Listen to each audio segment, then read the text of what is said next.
Hello, community. Dr. Scott Johnson here, and unfortunately, it's time to correct another influencer with a significant following that shared inaccurate information about essential oils. I like to give people the benefit of the doubt and believe they mean well when they share this kind of information and that they are doing the best they can based on their knowledge of essential oils. But essential oils are incredibly unique natural solutions that require far more than a cursory research review to understand. I am a certified clinical master aromatherapist and doctor of naturopathy, but even more importantly, I've spent more than 2,000 hours studying essential oils and dedicated the better part of my professional career to researching them. I have over 100 alerts in PubMed to send me new studies on essential oils to keep informed on the latest research. I have written multiple books on essential oils, including the most comprehensive and trusted resource on essential oils titled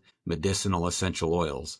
That is more than 1,100 pages and is based on over 10,000 references. I dive deep into the mechanisms, cellular and molecular targets, and biological pathways by which essential oils exert their therapeutic properties. But I don't stop there. I also thoroughly investigate their chemical constituents and evaluate their safety. So with that background, let's break this influencer's reel down piece by piece to add context and clarity based on the totality of the scientific evidence. Stop rubbing this onto your skin. You might as well be dipping yourself into a chemistry lab. You thought you were breathing forest fresh.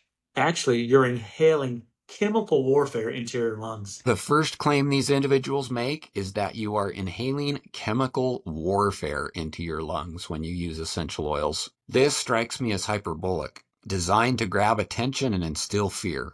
In reality, if we followed this logic, simply walking through a forest would be a chemical onslaught on your lungs.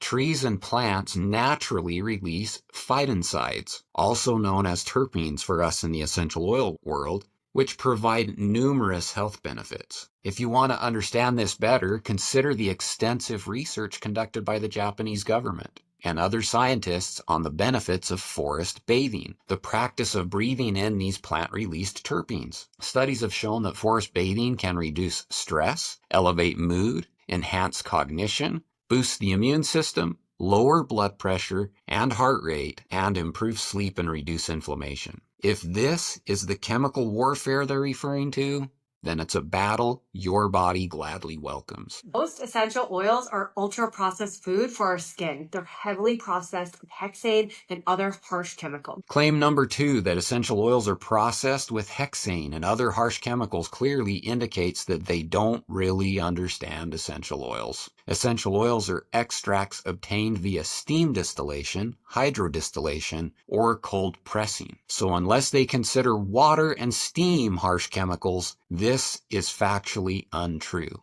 In fact, if an aromatic extract is obtained by hexane or other harsh chemicals, it isn't an essential oil, it's an absolute. What you thought was lavender essential oil is most likely not even lavender, but some Franken extract with other chemicals. This claim about lavender not being lavender essential oil is mostly true, but they are taking too broad of a stance here, applying this to all essential oils or all lavender essential oil. Let me explain. As I keep in contact with the best chemists and labs, it seems roughly 80% of essential oils on the market are adulterated or poor quality. Recent reviews of commercial lavender essential oils published in Industrial Crops and Products in December 2024 and the Journal of Pharmaceutical and Biomedical Analysis in May 2022 found that between 49% and 90% of commercial lavender essential oils are adulterated. This is something you would know if you followed my social media accounts because I shared a summary of these studies right after they were published. To make more profit, some producers or suppliers cut lavender essential oil with cheaper lavandin or add synthetic isolated chemicals, meaning you aren't really getting lavender essential oil. If they qualified their statement in this way, it would be true. So not all essential oils are created equal, and you do need to make sure you are buying from a reputable company. Essential oils can actually be wrecking your liver,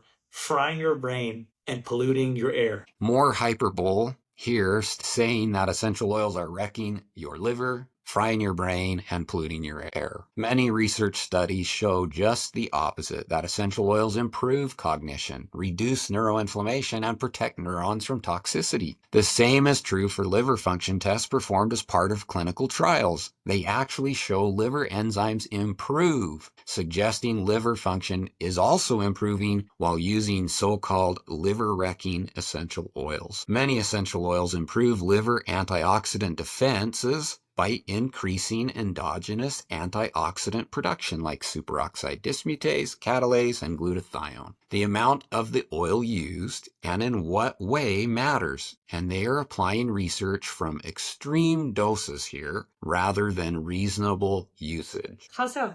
Here are the 3 things I'm most concerned about. Number 1, phenols. These compounds can be serious skin irritants causing rashes, bumps, blisters, and upon exposure of sunlight, severe burns. A lot of summer skincare. Now they get into specific chemicals they are concerned with, the first being phenols. They state that phenols can be irritating to the skin, cause rashes, bumps, blisters, and even burns when exposed to UV light. This is true with the exception of the burns when exposed to UV light. Here they conflate phenols with other compounds called furanocoumarins, which are plant compounds found in some essential oils, like citruses, that increase your sensitivity to UV rays when you apply that to the skin and then the skin is exposed to the sunlight or other UV rays. While furanocoumarins do have a phenolic structure, they are not phenols. The skin irritation potential of phenols is also accurate, which is why dilution is a foundational tenet of using essential oils safely. Appropriate dilution mitigates this risk and reduces skin irritation potential. And they disrupt the gut microbiome. Guys, I'm not exaggerating when I say it's like throwing a grenade in the body's control system. Not to mention, can be a liver toxic at high doses. The next claim is gut microbiome disruption, or the quote-unquote grenade in your gut. I thoroughly explain the interaction between essential oils and the gut microbiome based on the evidence, not conjecture, in the second edition of my book, Medicinal Essential Oils. The interesting thing is that the preponderance of the existing evidence shows that essential oils are selective, meaning they are more likely to harm pathogenic microbes in the gut than they are commensal or beneficial microbes. And that is even true for essential oils that contain phenols like oregano and thyme, which contain carvacrol and thymol. In fact, the clinical research that has been done corroborates the preclinical research suggesting that essential oils act like a prebiotic in that they create a favorable environment for the gut microbiome to thrive. Not like a traditional prebiotic that the bacteria ferment and feed on, but just creating an ideal environment for positive shifts in the gut microbiome to occur. The truthful statement made at the very end is that extremely high doses of phenols can damage the liver. The second thing I'm really concerned about are the ketones such as camphor. And this isn't to be confused with the beneficial ketones that are produced in the liver from the ketogenic diet. These compounds are actually neurotoxic, which mess up your brain and your spinal cord, which show up as dizziness, seizures, and general toxicity to kids. It's scary. While the lumping of all ketones into the same risk is too broad, I generally agree with the concerns about ketones in sensitive populations, such as people prone to seizures or young children under the age of 3. There are well-documented cases of oils with specific constituents like camphor, so this is not just ketones, but there's also other constituents, being problematic in these populations when exposure levels are high enough or for long enough. The third that I'm concerned about are terpenes, which are extremely volatile organic compounds, VOCs. When they react with the air that we breathe, they can form formaldehyde, which is a known carcinogen. Okay, so that means that one of those all-natural essential oil diffusers might actually just be filling our air with toxic fumes. Terpenes can interact with ozone and undergo chemical reactions that leads to the production of carbonyl compounds like formaldehyde. I discussed this in a blog I wrote way back in 2016 that you can find on my website, authorscott.com, titled Diffusing Essential Oils, Harmful or Beneficial to Human Health. However, it's important to understand that the concentration of the resulting formaldehyde are important in determining the health risks, and the available evidence suggests that oxidation of terpenes does not reach levels considered unsafe or that pose health risks. The bottom line is that reasonable diffusing and use of essential oils is not likely to create enough oxidation products to be harmful to human health. And the vast benefits of diffusing essential oils far outweigh the negligible risks of producing oxidation products. Yes. Guys, don't be fooled by the clever marketing that emphasizes natural, plants, beneficial for your skin. Essential oils aren't much better than the standard toxic fragrances. It's just a lot of greenwashing going on. Both of them are actually mostly processed with many negative health impacts. Guys, just as you're reading ingredients on your products to avoid those fragrances, you also should be reading and avoid the essential oils. And do remember, your skin is your largest organ, and don't underestimate how much your skin absorbs. Here they use the buzzword greenwashing,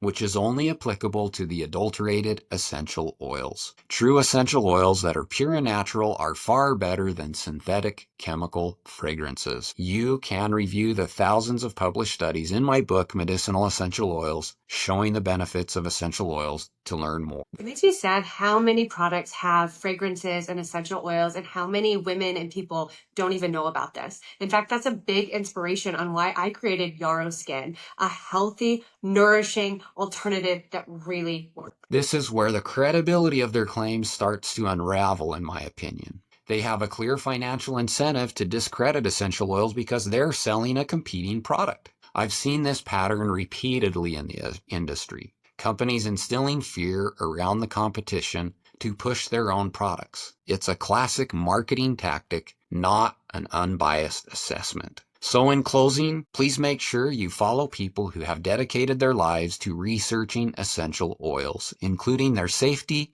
complexity of composition, and efficacy. When you haven't spent sufficient time understanding all the intricacies and nuances of essential oils, nor explored the research deep enough to understand them, you can easily come to erroneous conclusions. So keep using your essential oils.